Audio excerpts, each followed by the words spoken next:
제가 들려드릴 68번째 책은요. 유진 오닐의 희곡 밤으로의 긴 여로입니다. 유진 오닐은 미국 극작가예요. 미국 현대의 희곡 작품 중에서 오닐의 작품만큼 세계적으로 많이 번역되고 공연된 작품은 없습니다. 미국 현대 연극은 유진 오닐과 함께 시작되었다고 할 만큼 그는 대단한 작가예요. 1936년도에 노벨상을 받았고요. 퓰리처상도 4번이나 받았어요. 특히 이 밤으로의 긴 여로는 그의 최고의 대표작입니다. 이건 오닐의 자전적인 희곡이고요. 여기에 등장하는 에드먼드가 작가 자신이라고 할 수 있어요. 그는 이걸 오래된 슬픔을 눈물과 피로 쓴 작품이라고 밝혔어요. 자신이 죽고 나서 25년 후까지 출판을 금지시키기도 했어요. 자신의 슬픈 가족사를 보이고 싶지 않았던 때문일 겁니다. 그가 죽고 3년 후 연극으로 올려졌고요. 4번째 퓰리처상을 죽은 후에 받았어요. 이 책은 어쩌면 요약해서 줄거리를 들려드리는 게 불가능한 작품일 수도 있어요. 처음부터 끝까지 대사 중에 그들이 과거와 상처, 갈등 이런 게 두서없이 전개되는 시기예요. 대부분의 희곡이 그런 편이지만 이건 유난히 더 그렇습니다. 그럼에도 이 책을 꼭 소개하고 싶은 저만의 욕구가 있었습니다. 그래서 욕심을 조금 내려놓고요. 서사에 맞게 간추려 이야기하는 식으로 해보도록 하겠습니다. 주로 인물들에 대한 설명이 주된 내용이 될 겁니다. 제 이야기를 듣는 것으로 밤으로의 긴 여로를 어느 정도 만끽할 수 있을 테지만 이후에 연극을 보거나 책을 읽으시면 퍼즐이 완성되는 듯한 만족감을 느끼실 수 있을 겁니다. 저는 다만 유진 오닐의 대표작을 소개한다는 것만으로 자율성을 채워보겠습니다.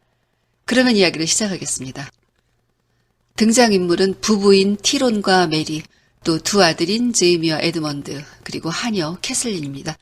제임스 티론은 연극 배우고요. 나이는 65세가 되었어요. 잘생겼고 나이가 든 지금도 잘생긴 외모를 갖고 있어요. 체격도 좋고 목소리는 부드럽고 울림이 있습니다. 그는 건강하고 소박하고 로맨틱한 구석은 별로 없는 실용적인 걸 좋아하는 사람이에요.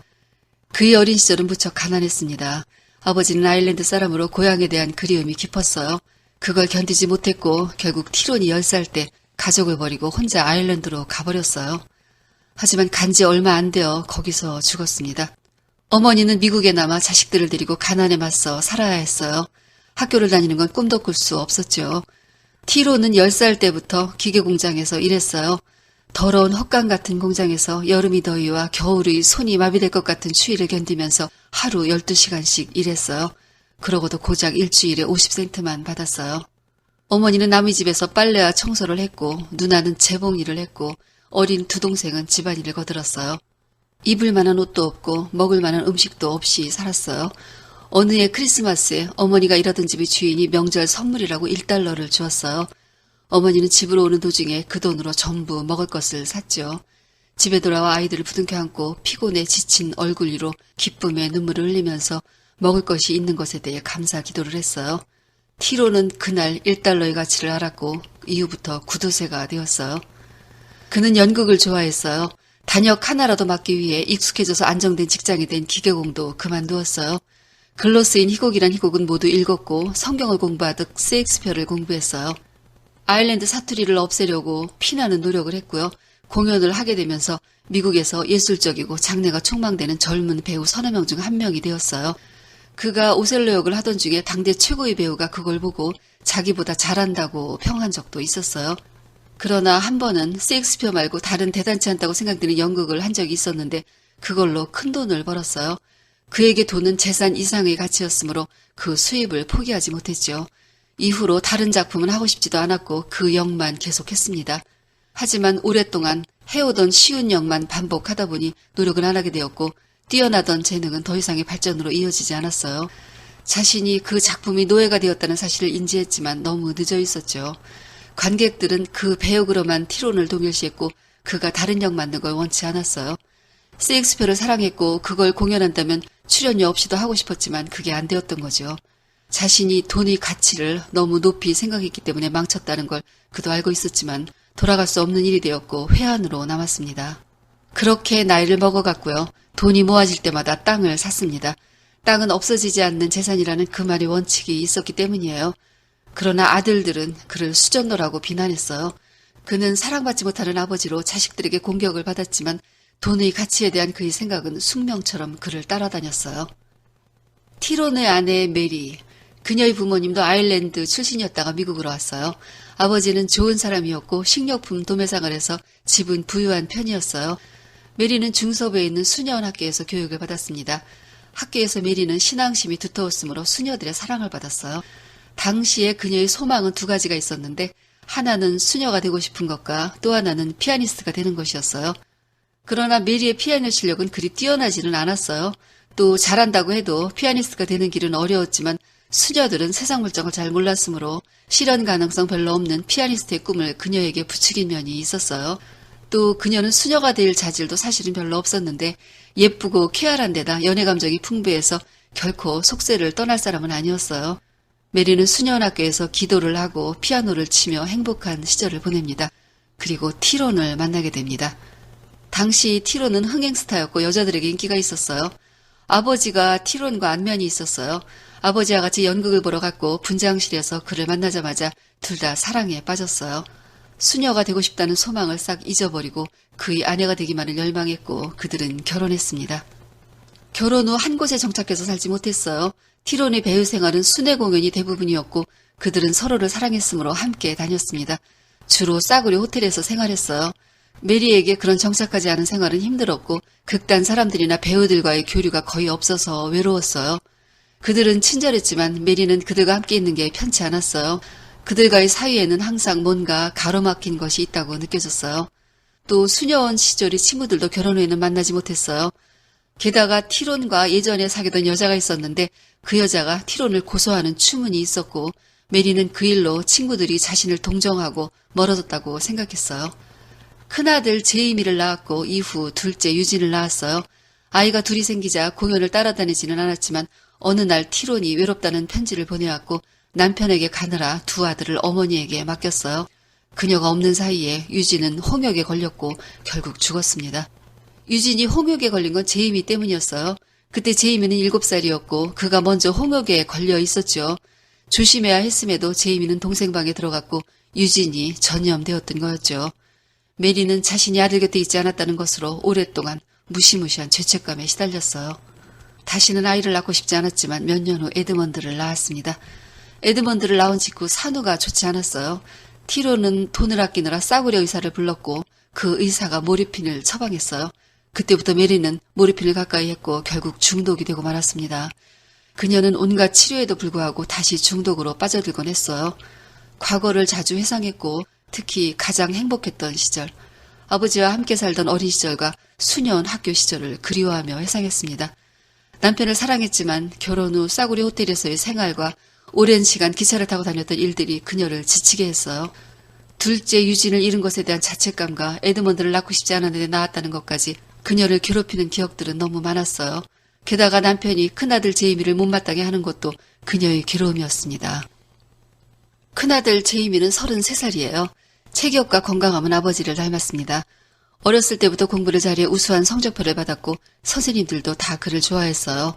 그러나 술을 마시기 시작했고 정도가 심해지자 퇴학을 당했습니다. 메리는 이게 다 티론 책임이라고 생각했어요. 티론은 공연이 끝나면 술을 많이 마셨고 애들은 어려서부터 술 마시는 아빠를 보고 자랐어요. 호텔방 책상 위에는 언제나 술병이 놓여 있었어요. 티론은 애들이 아프다고 하면 위스키 한 숟가락을 먹였고 악몽을 꾸다 잠이 깨었을 때도 위스키 한 모금을 먹였어요. 제이미가 지금 술꾼이 되어 돈만 생기면 시내에 나가 술을 마시고 여자들과 어울리게 된 것도 다 티론 탓이라고 메리는 생각했어요. 제이미는 대학에 들어가서도 계속 퇴학을 당했고 여러 대학을 전전했어요. 배우가 되었지만 그곳에도 정열을 쏟지는 않았어요. 그는 배우가 된 건 자신의 뜻이 아니라 아버지 강요 때문이었다고 생각했어요. 그는 아버지를 싫어했어요. 같은 배우로서 아버지에게 열등감을 갖고 있으며 자신을 인정하지 않는 아버지로 인해 쓸모없는 존재라는 냉소적인 자기 부정을 하고 있었어요. 아버지를 비난했고 돈 쓰는 걸 극도로 싫어하는 아버지로 인해 어머니가 마약에 빠졌다고 생각합니다. 또 동생 에드먼드를 질투했어요. 그가 자신보다 더 성공할 것에 대한 두려움이 있었지만 그러면서도 동생을 사랑했어요. 게다가 에드먼드를 출산하느라 어머니가 모르핀을 가까이 했으므로 그것 때문에 동생을 원망하는 마음도 있었지만 그보다는 사랑이 더 진한 감정으로 남아있었어요. 에드먼드는 23살이고 어머니의 예민함을 닮아 신경감인에 가까운 감수성을 갖고 있었죠. 지금은 시골의 신문사에서 기자일을 하고 있지만 그렇게 정열적이지는 못했어요.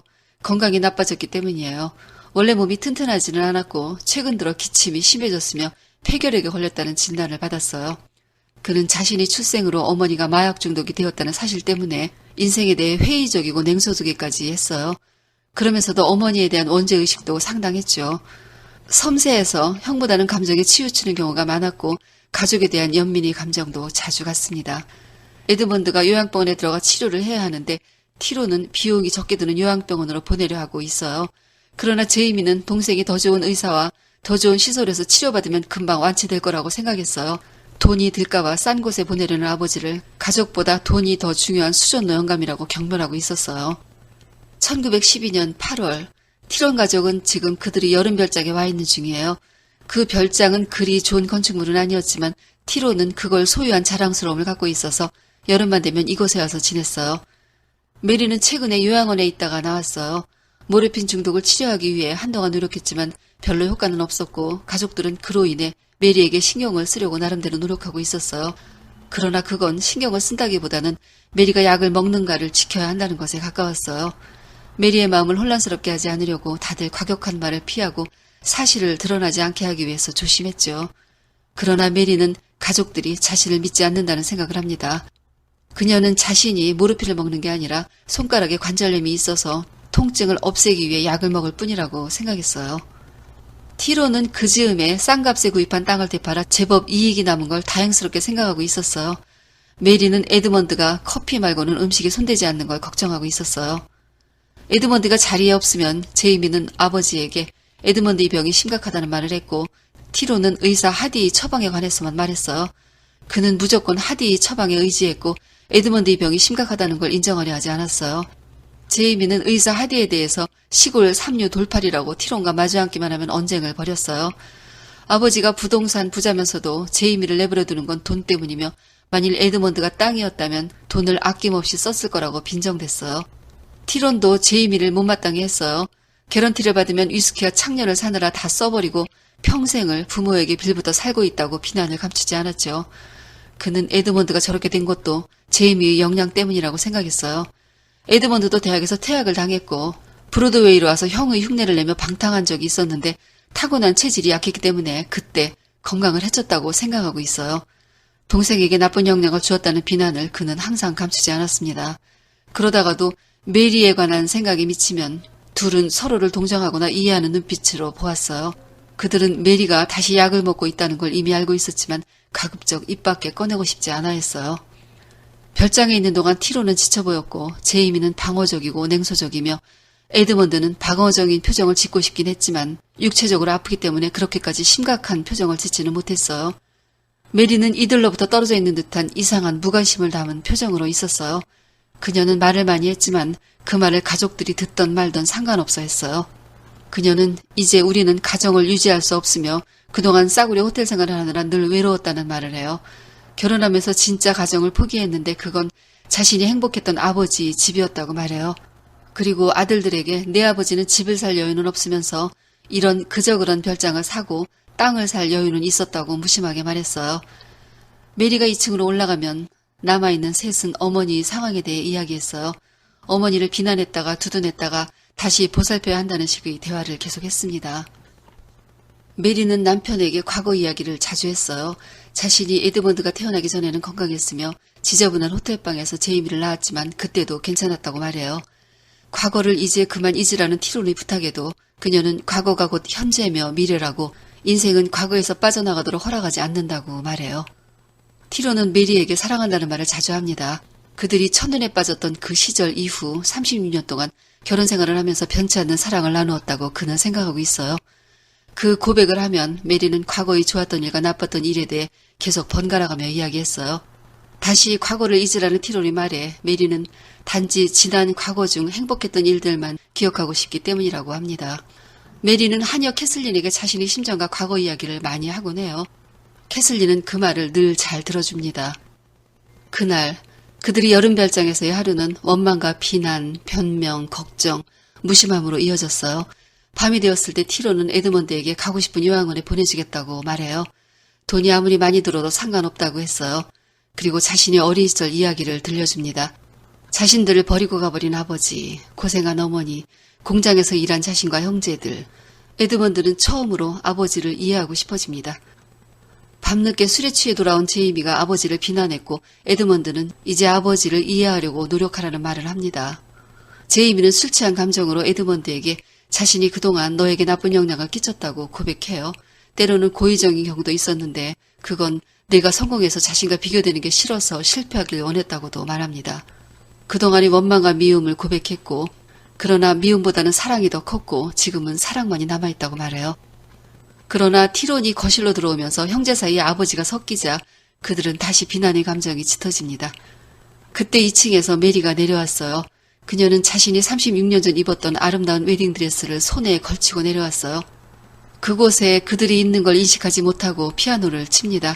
그녀의 환상을 깨기 위해서 에드먼드가 어떤 말을 해도 그녀는 무심했어요.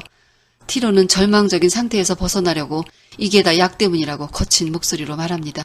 그러는 중에도 메리는 슬픈 꿈속에 있는 듯 앞을 응시하며 과거의 일을 계속 말했어요. 그들의 이야기는 여기서 끝입니다. 가족. 그 관계의 정의는 논리적으로 설명이 안 되는 영원한 물음표죠. 일본 영화감독 기타노 다케시, 영화 하나비 기쿠주리의 여름을 감독한 이름 있는 감독이죠. 그가 가족에 대해서 했던 유명한 말이 있어요. 가족은 보이지 않으면 내다버리고 싶은 존재라고 했는데요. 그건 싫어서가 아니라 너무 사랑해서 힘들기 때문 아닐까 합니다. 밤으로의 긴 여로에 나오는 이 가족. 서로에게 깊은 애정이 있지만 마주치면 상처 주고 모든 걸 상대의 탓으로 돌리죠. 비난하면서 후회하고 또 비난하기를 반복합니다. 아무도 서로의 입장을 보려고 안 했어요. 자신이 불행만 보고 있죠. 여기서는 메리가 가장 비극적인 인물로 보이는데요. 그녀는 결혼과 더불어 잃은 게 많고 새로 얻은 것들도 행복으로 연결되지 못했어요. 그녀가 과거에 집착하는 건 탈출구가 그것뿐이어서일 겁니다. 티론과 두 아들이 메리를 사랑하고 이해하려고는 하지만 그들의 감정은 결국 비난과 원망에 앞서고 있어요. 그건 티론이 두 아들을 사랑하는 방식도 그렇고요. 아들들이 부모를 사랑하는 방식도 같았어요. 아무리 사랑한다고는 해도 비난이 곁들여진 사랑은 쓸모가 없습니다. 부모가 자식을 사랑하는 것, 부부가 서로 사랑하는 것, 그건 완벽한 팩트지만요. 상황이 변수겠고요. 어떻게 사랑하는가는 결과로 나타납니다. 마음만 가득한 사랑이 무슨 힘이 있겠어요. 그건 나도 가슴에 심장이 있다고 누구나 갖고 있는 걸 한 번 더 말하는 것과 다르지 않죠. 성장 과정에서 나를 힘들게 했던 나의 부모님, 가슴 아픈 섭섭함을 주었던 나의 형제 자매, 견고한 사랑을 느끼지 못하게 하는 나의 가족, 이런 것들은 절대 말할 수 없는 나만의 과거고 슬픈 현실입니다. 미움과 애정이 복잡하게 교차하는 티론의 가정. 그래서요, 이건 바로 우리들의 이야기 아닐까 합니다. 오늘은 여기까지입니다. 듣느라고 수고하셨어요. 좋은 책 가지고 다시 만나요.